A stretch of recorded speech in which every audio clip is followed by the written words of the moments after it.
오늘은 여러분과 주신 교재로 16페이지 예배와 천국의 삶에 대해서 한번 살펴보겠습니다.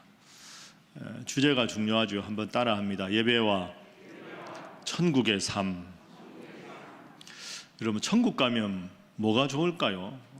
우리는 모두가 죽고 나면 하나님 앞에 천국 간다, 지옥에 안 가고 천국에 간다, 천국을 참 기뻐하고 좋아합니다. 그런데 이제 천국이라는 단어를 자꾸 생각을 하다 보면 천국은 정말로 행복하고 기쁜 일만 있을까? 어떤 분들은 이런 생각도 하죠. 기쁨의 반대말이 슬픔인데, 슬픔을 경험해야 기쁜 일이 생기면 기쁨인 줄 아는데, 천국에는 눈물도 없고 슬픔도 없고 아픔도 없고 괴로움도 없으면 다 좋은 거면 좋은 걸 모르고 살아가지 않을까? 천국은 어떻게 보면 참 심심하고 무미건조한 삶이 아닐까? 이렇게 또 질문하는 분도 있습니다. 그 질문을 가만히 들어보면 그럴듯한데 그 질문에는 전제가 틀렸습니다. 그게 뭐냐 하면 우리는 지금 3차원의 세계에 살고 있는 거죠. 우리가 죽고 나면 차원이 다른 삶입니다. 그러니까 지금 우리가 살고 있는 이 생각을 천국으로 연결시키는 것 자체가 잘못된 거죠. 여러분도 생각해 보세요. 엄마 뱃속의 아이가 대략 말해서 10개월 있는다 이렇게 말하죠. 엄마 아빠가 세 보니까 10개월인 겁니다. 뱃속에 있는 그 아이는 10달이라는 개념이 없어요. 태어나서 배우고 보니 10달이지 뱃속에 있는 아이는 10달인지 한 달인지 개념이 없잖아요. 그러니까 사람이 모든 생각은 태어나서 죽을 때까지의 삶입니다. 그러니까 죽음 이후의 천국은 우리가 지금 살아서 생각하는 이런저런 생각을 가지고 이럴 것이다 저럴 것이다 말하기가 어려운 거죠. 여하간에 중요한 건 하나님은 이 세상에서 우리가 잠깐 기뻐하기도 하고 행복하기도 하고 즐거워하기도 하는 것이 영원히 있는 가장 좋은 곳이 천국이다 이렇게 말씀을 하셨습니다. 우리가 살다 보면 기쁜 일이 가끔씩 생깁니다. 기쁜 일이 많아지면 좋겠죠. 오늘 새벽기도 끝나면 떡 주지 않습니까? 오늘은 무슨 떡을 줄까? 이거 아주 궁금하죠. 저는 떡을 되게 좋아하거든요. 새벽기도 끝나고 떡 먹는 게 너무 행복합니다. 요즘은 좀 줄이려고 합니다. 떡을 너무 좋아하다 보니까 떡은 이게 살이 막 이렇게 쪄가지고 요즘은 조금씩만 먹습니다. 무슨 떡을 먹을까? 재밌잖아요. 새벽기도 오는 게 참 좋은데 저를 보면 요즘에 대부분 이렇게 인사합니다. 목사님 대목이 얼마나 바쁘십니까? 제가 그때 연말 대목이라고 설교를 한번 해가지고 아이고 대목이라 얼마나 바쁘십니까? 내일까지 하면 끝나잖아요. 또 하지만 근데 일단은 그래도 은혜 가운데 잘 끝났다 이 기쁜 순간 아닙니까? 그러니까 우리가 지금 살아가는 건 우리가 쭉 살아가다가 기쁜 일이 생기고 즐거운 일이 생기고 행복한 일이 생기는 겁니다. 그러니까 우리의 마음속에 기쁘고 즐겁고 행복한 일이 조금씩 자리를 잡는 거죠. 많이 자리 잡으면 좋겠지만 근심이 있다가 나가고 복이 들어오고 기쁨이 있다가 슬픔이 들어오고, 그러니까 이 세상의 삶은 하나님을 믿는 사람이나 믿지 않는 사람이나 내 속에 복이 들어오는 삶입니다. 천국은 뭐냐? 복 속에 내가 들어가는 삶입니다. 따라하겠습니다. 복 속에 내가 들어가는 삶. 이게 이제 조선 후기에 정약종이라는 사람이 있습니다. 정약용의 형제 중에 이 사람이 아주 독실한 양반이었다가 하나님을 믿죠. 그런데 천국을 어떻게 설명할까 하다가 잘 글을 모르는 사람들에게 천국을 어떻게 설명할까 하다가 만들어낸 게 요겁니다. 이 세상은 내 마음에 복이 조금 들어왔다가 나갔다 하는 삶이지만 천국은 온통 복이고 온통 기쁨인데 그 속에 내가 들어가는 게 천국이다. 저는 이게 참 멋진 비유라고 생각합니다. 그러면 천국은 내가 호흡을 해도 복이 들어오고 눈을 떠도 복이 들어오고 말을 해도 복이 들어오는 거죠. 그 이상 천국을 잘 설명한 내용이 없다고 생각합니다. 그럼 우리가 지금 이 세상을 살아가잖아요. 이 세상에서 천국을 그리워하며 살아가는데 이 세상에 있으면서 천국은 이런 느낌이겠구나, 천국은 이런 감격이겠구나 하고 느낄 수 있는 게 예배다 하는 거죠. 그러니까 예배를 통해서 하나님이 내 마음을 위로해 주시고 하나님께서 주시는 기쁨을 느끼기도 하고, 내가 인생에 지금 이 문제를 어떻게 풀어가야 할까 참 고민이 되는데 말씀을 듣다가 이거구나, 하나님이 나에게 이렇게 응답하시는구나 해서 그 응답을 따라 살아갔을 때 하나님께서 응답을 해주시고 내 인생에 기쁨을 주시고, 그러니까 저 천국은 복 속에 내가 들어가는 삶인데 그 천국의 삶을 살아생전에 경험할 수 있는 것이 예배다. 그렇기 때문에 우리가 예배를 잘 드리는 것이 필요하다.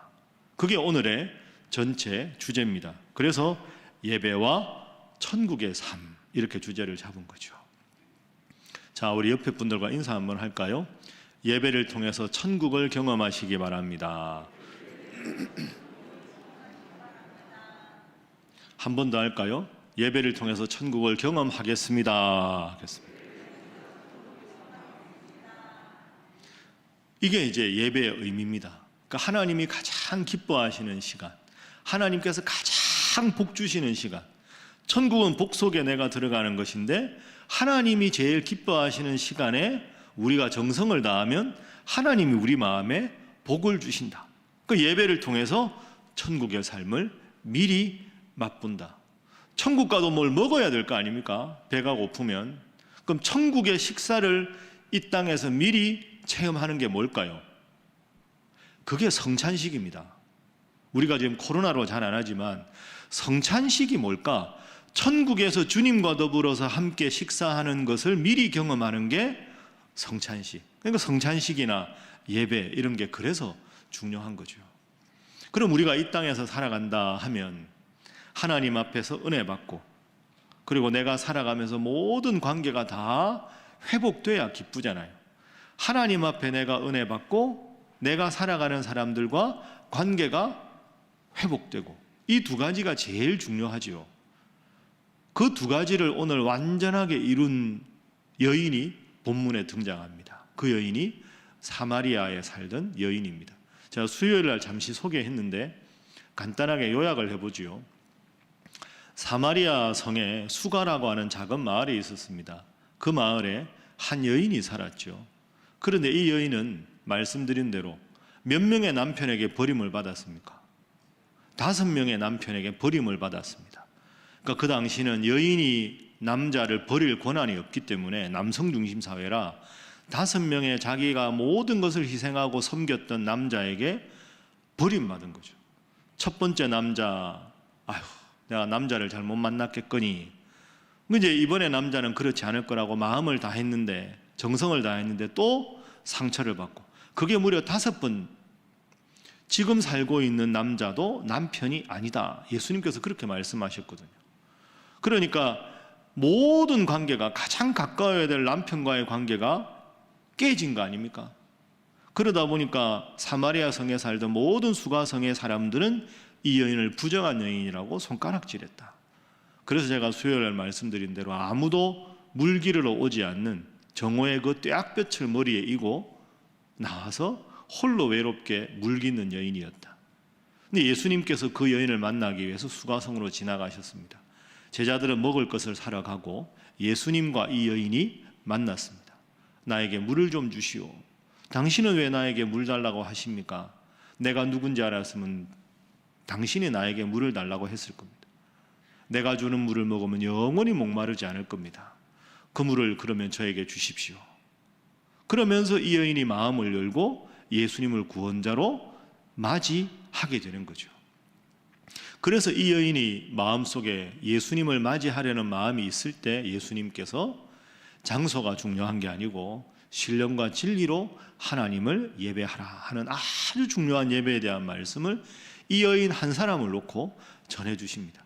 그러니까 이 여인이 처음에는 예수님을 경계하다가 대화를 하면 할수록 유대 남자인 줄 알았는데 이 사람은 선지자구나, 이 사람은 구원자구나, 하나님의 아들이구나, 그걸 깨닫습니다. 그걸 깨닫는 순간 너무너무 기뻐하죠. 전율이 오는 겁니다. 세상에 내가 우리가 조상들이 수천 년간 기다렸던 구원자 예수님이 바로 내 눈앞에 앉아 있구나, 이걸 깨달은 겁니다. 얼마나 기뻤을까요? 그걸 기뻐하면서 그 다음 행동이 오늘 본문 말씀입니다. 자, 오늘 본문의 39절부터 화면 보시죠.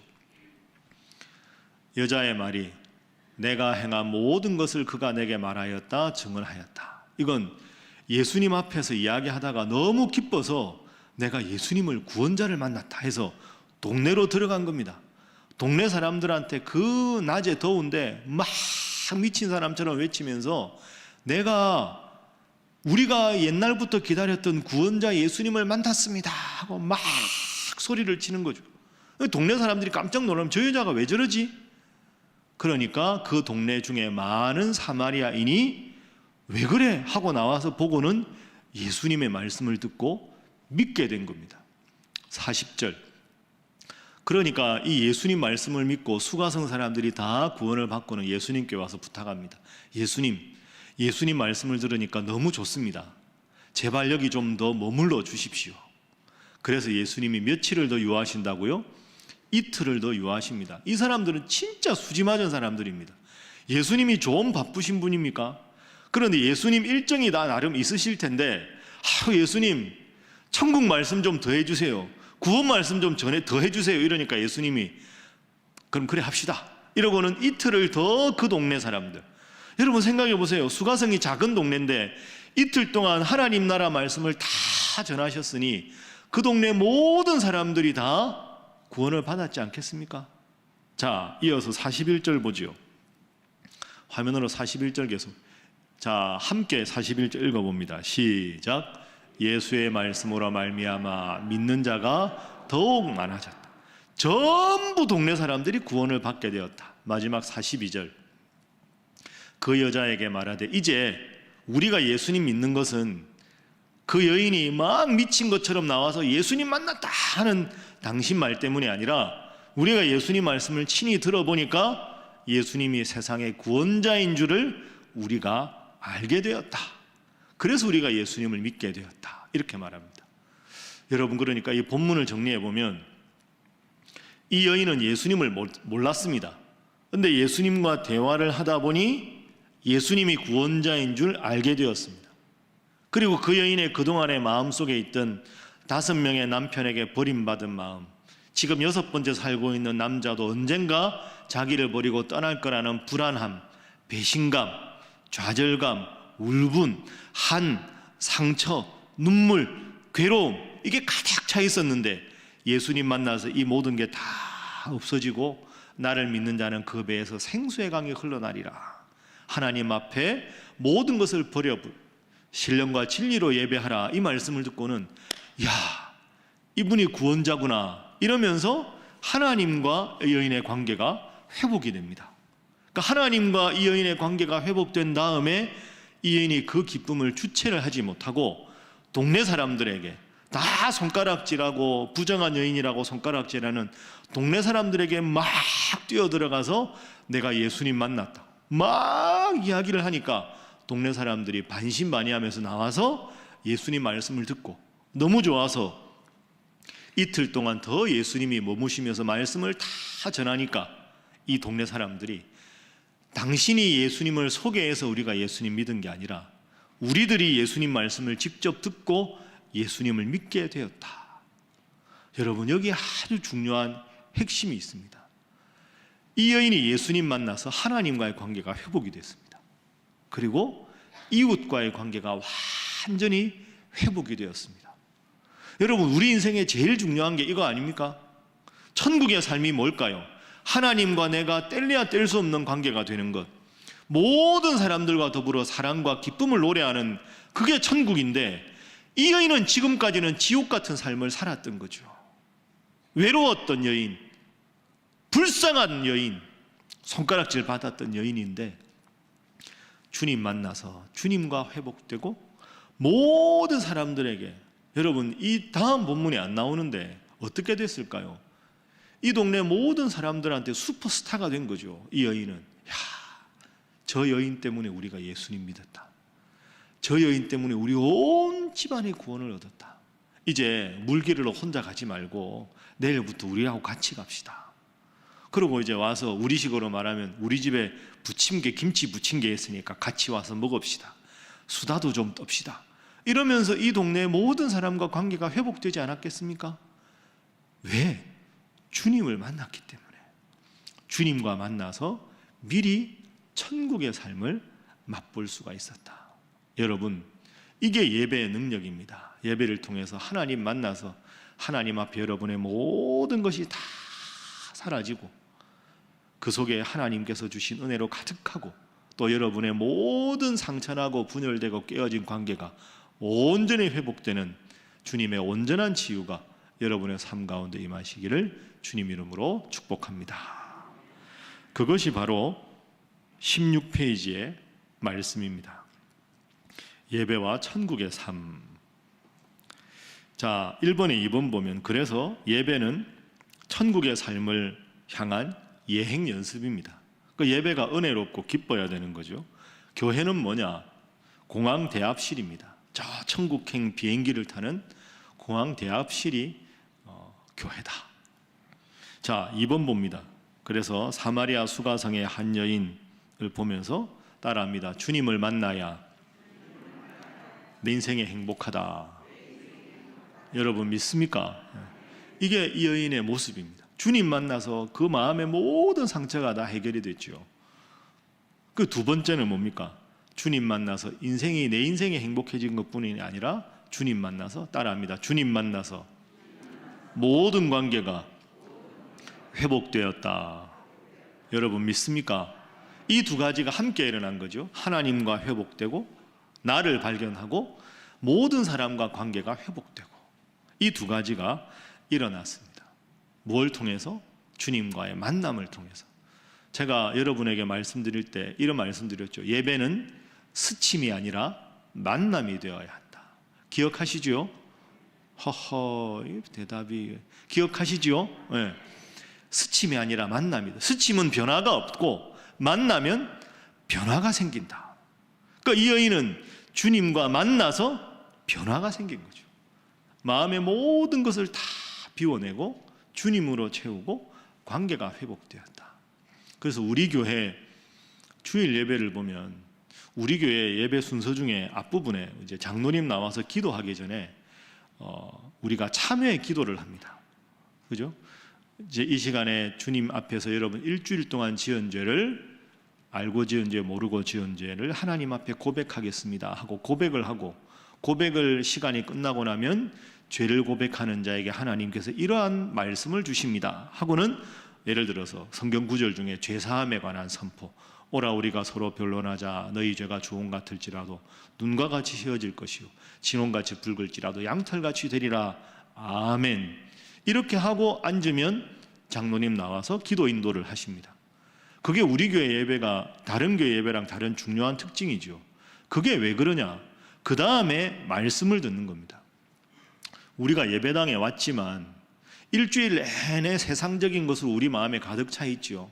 세상에서 누구와 관계가 불편해져서 미운 마음도 있고 예배당에 몸은 왔지만 막 세상 일에 복잡한 생각도 있고 이걸 다 하나님 말씀을 듣기 전에 깨끗하게 비워야 되지 않겠습니까? 이걸 비워내는 과정이 참회의 기도입니다. 하나님, 제가 예배당에 예배드리러 왔는데 제 마음이 온전히 준비되지 못했습니다. 죄도 많고 미움도 많고 아픔도 많고 마음에 평안이 없습니다. 하나님 말씀을 듣기 전에 이 시간 제 모든 마음이 깨끗하게 되도록 주님 저를 용서해 주십시오. 이렇게 여러분이 기도하고 그 기도를 하나님 들으시고 내가 너를 용서한다 하는 말씀을 듣고 아멘 한 다음에 내 마음에 온갖 모든 죄가 깨끗해진 다음에 비워진 마음에 하나님 말씀으로 충만하게 채우는 거죠. 그래서 저는 이 순서가 매우 중요하다고 생각합니다. 간혹 왜 우리 교회 예배는 이런 순서가 있나요? 그 영적인 원리가 세상에서 지저분한 모든 것으로 채워진 내 모든 것을 깨끗하게 비우고 비워진 마음에 말씀으로 가득 채우고 그 말씀 붙잡고 이 세상을 향해서 나아간다. 그게 3번입니다. 17페이지. 사죄의 은총. 그래서 나를 비우는 것. 두 번째, 말씀을 통해서 채우는 것. 따라합니다. 비움, 채움. 이 두 가지가 중요한 거죠. 그 근거가 오늘 본문입니다. 그죠? 상처와 괴로움으로 가득 차 있던 그 여인의 마음에 있던 모든 걸 예수님께서 싹 비워주시고, 그 다음에 신령과 진리로 예배하면, 너 그렇게 예배하면 하나님은 너 같은 그런 마음을 찾으신다 하고 하나님 말씀으로 가득 채워라, 이렇게 말씀을 하니까 비우고 채운 다음에 그 채움의 기쁨으로 온 동네에 가서 주님의 위대하심을 전했다. 이게 우리가 예배 드릴 때 용서를 받고 말씀으로 채우고 세상에 나가서 회복하고, 이 영적 원리가 오늘 본문과 그대로 있는 겁니다. 그러니까 우리가 예배 전에 불렀던 찬송가처럼, 찬양처럼 이 고백이 우리의 고백이 되어야 됩니다. 따라합니다. 주님, 예배드림이 내 인생의 기쁨입니다. 여러분 믿습니까? 따라합니다. 예배드림이 기쁨됩니다. 이 고백이 평생의 고백 되시기를 주님 이름으로 축복합니다. 제가 아는 아주 믿음이 좋은, 그 전에 교회에 있을 때 권사님이 계셨습니다. 그 권사님이 자기 이야기를 저한테 이렇게 들려주셨습니다. 그 권사님이 이제 젊을 때 시집을 갔을 거 아닙니까?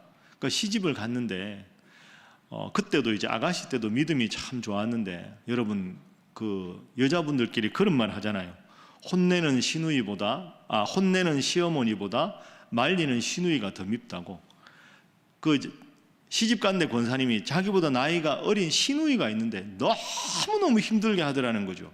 사사건건 진짜 시어머니는 넘어가는 문제도 너무너무 힘들게 해서 너무 힘들었대요. 이거 어떻게 살아가나 이렇게 생각을 했다는 거죠. 시기도 많고 질투도 많고. 그 이제 손이 귀한 집이라 이제 아기를 가졌는데, 뭐 아들이나 딸이나 다 좋은데 이 권사님은 연세가 지금은 좀 많이 드신 분이니까 그때 당시에는 처되니까 좀 아들을 낳고 싶다 하고 이제 기도를 했다는 거죠. 근데 딸을 낳았어요. 그 딸도 아주 좋은 분인데 믿음도 좋고 지금은. 그 딸을 낳았는데 그걸 보고 그래 뭐 다음에 또 낳으면 되지 뭐 이래야 되는데, 신우가 고소하다. 자꾸 이렇게 뭐만 하면 자꾸 딴지를 걸더래요. 그러니까 신앙생활을 하는 것도 뭐라 그러고, 뭘 음식을 해가도 시어머니는 좋아하는데 이 딴지를 걸고 너무너무 힘들었다는 거죠. 그래서 이 권사님이 어느 날 기도를 했답니다. 하나님, 저 시누이가 나를 질투하거나 미워하지 않도록 나보다 훨씬 잘 되게 해주세요. 그러면 미워할 마음이 없을까? 훨씬 잘 되게 해주세요. 간절하게 기도를 했답니다. 근데 그 기도를 하나님이 너무너무 훌륭하게 들어주셨답니다. 이 시누이가 너무너무 잘 됐대요. 그래서 시누이가 시집을 갔는데요, 남편이 너무너무 잘해주는 거예요. 자기가 보기에는 저 시누이는 뭐 별론데 하는데 너무너무 잘해주고, 사업도 잘 되고 하는 일마다 다 잘 됐다는 거예요. 이제 신우도 나이가 들어서 결혼을 시키는데 사위도 너무 잘 보고, 내가 뭐 이런데도 너무너무 하여튼 일이 다 잘 되더라는 거죠. 결정적으로 이 이제 신우의 사위가 빌딩을 하나 이렇게 강남에다가 크게 지어가지고 분양을 했는데 엄청나게 돈을 벌었다는 거죠. 이 대목에서 이 권사님이 너무 마음이 아프더라고요. 뭐 작은 일도 아니고, 그러니까 만나면 땅값이요 뭐 이러니까 권사님이 별로 관심이 없는데 배가 너무너무 아프더라는 거죠. 잘 돼도 너무 잘 되니까. 그 다음 주에 가족 여행을 가는데 권사님 집안이, 권사님이 가족 여행을 갔는데도 마음이 너무너무 불편하더래요. 배가 아프고, 하나님 왜 저 시누이가 잘하는 것도 없는데 저렇게 잘 되냐고.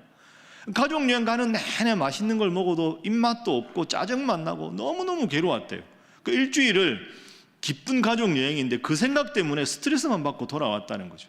그런데 돌아와서 이제 권사님이니까 새벽 기도를 했을 거 아닙니까? 새벽 기도 이렇게 기도를 탁 하고 있는데, 하나님 내 인생은 왜 이렇고, 저 사람은 저렇게 시누이는 잘 되는데 나는 왜 이렇고, 막 이렇게 하고 막 기도도 아니고 원망도 아니고 푸념 섞인 한숨을 막 이렇게 하고 돌아오는데, 하나님의 마음에 이런 마음을 탁 주셨대. 야, 모 권사, 배 아프냐? 네가 축복하라고 해놓고 네가 왜 배 아파냐? 이런 마음을 탁 주셨더래요. 그러고 나서 가만히 생각해 보니까 여러분 그렇잖아요. 남이 잘 되는 건 축복해야 되는 거지 배 아파할 일은 아니지 않습니까? 그래 가만히 생각을 돌아보니까 그렇게 잘 되니까 자기한테 이런저런 싫은 소리를 안 하는, 자기 복에 겨워서 싫은 소리를 하나도 안 하니까 믿음 생활을 권사님이 잘 할 수 있는 거 아닙니까? 그래서 아차, 그래 이거 내가 기도해놓고 내가 이런 마음 가져서는 안 된다 하고는 회개하고 더 신우이를 축복하는 삶을 살았다 하는 그런 이야기가 저한테 들려주셨습니다. 여러분 우리도 가만히 보면 그렇습니다. 잘 되게 해달라고 기도해놓고 너무 잘 되면 뭐야 이렇게 또 생각하는 게 우리 인간의 마음이지요. 그거 잘못된 거 아닙니까? 여러분 마음속에 누구 미워합니까? 미워하지 마십시오. 다 사랑하고 다 축복해야죠. 제가 늘 말씀드리죠. 사랑하면 안타까워합니다. 안타까워하면 기도할 수 있습니다. 미워하면 내만 손해입니다. 미워하면 기도가 안 나오죠. 자꾸 정죄하게 됩니다. 어느 쪽이 하나님 원하시는 천국의 삶이겠습니까? 여러분 누군가를 탁 떠올렸는데 미운 마음이 든다. 절대로 저 사람 위해서 기도할 수 없다. 그 하나님 주신 마음이 아닙니다. 미워하는 마음, 배 아파하는 마음, 그 하나님이 그런 마음 주시겠습니까? 그런 마음이라면 우리가 누가 하나님 앞에 구원받겠습니까? 미워하지 마십시오. 사랑하십시오. 힘들게 하는 분을 위해서 더 축복하고 기도하십시오. 그분을 위해서가 아니라 나를 위해서. 오늘 본문의 이 여인 생각해 보십시오. 얼마나 행복한 여인이 되었습니까? 세상에서 가장 저주받은 여인인데 주님과 관계가 회복되고 모든 사람과의 관계가 회복되었습니다. 내가 메시아를 만났습니다. 내가 예수님 만났습니다. 너무 기쁩니다. 저 여자가 미쳤나 왜 저러나. 그러고 나와서 들어보니 정말로 예수님 만난 거 아닙니까? 모든 사람들이 가장 부럽다. 예수님과 독대에서 몇 시간 동안 이야기했던 저 여인이 가장 행복한 여인이다. 그렇게 부러워하지 않았겠습니까? 여러분 말씀을 정리하겠습니다. 오늘 이제 새벽기도 끝나고 나가시지요. 이 여인과 똑같이 행동하도록 기도해 보십시오. 예수님 만나 기쁜 걸 나가서 다 모든 사람들이 예수님 소개하고 관계가 다 회복되었습니다. 우리에게 이런 모습이 필요하지 않겠습니까? 오늘 나가서 여러분 시동을 탁 걸었는데 여러분 차가 나가야 되는데 앞차가 먼저 딱 나가면 빵 하지 말고 나보다 바쁘신 일이 있나 보다 생각하고 양보하는 것, 그것이 예배입니다. 우리 구역에 어려운 분이 없나?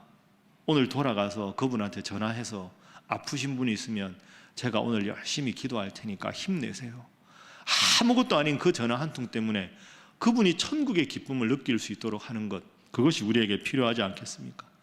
혹시 지금 관계가 불편하고 마음이 불편한 분이 있습니까? 그분이 인사를 받든 말든 먼저 나가서 오늘 하루도 잘 지내시라고 반갑게 환한 얼굴로 인사하십시오. 그게 천국의 삶입니다. 그분의 반응에 일희일비하지 말고 하나님 앞에 내가 할 도리를 잘 하면 되지 않겠습니까? 가족들끼리 서로 안아주고 축복하십시오. 사랑한다고 말해주십시오. 그랬을 때 온전한 천국이 이루어지는 겁니다. 진정한 예배는 예배당문을 나서면서부터 시작되는 것이다. 주님 만난 기쁨을 안고 온 동네방네 외치면서 주님 만났다고 외쳤던, 그래서 모든 관계를 회복했던 이 여인의 그 기쁨과 그 은혜가 오늘 하루 여러분의 삶에 충만히 임하시기를 주님 이름으로 축복합니다. 기도하겠습니다. 이 시간 세 가지 제목 놓고 기도하겠습니다. 하나님, 예배를 통해서 먼저 세상적인 미움과 불평과 불신앙을 다 비워내게 하여 주옵소서. 주님, 예배를 통해 말씀을 통해 내 마음을 주님으로 가득 채워서 주님 중심으로 살아가게 하여 주옵소서. 주님, 예배 드리는 것이 기쁨이 됩니다. 평생 이 고백으로 예배 잘 드리고 온전히 회복을 경험하며 살아가게 하여 주시옵소서. 세 가지 놓고 다 함께 주님 앞에 기도하겠습니다.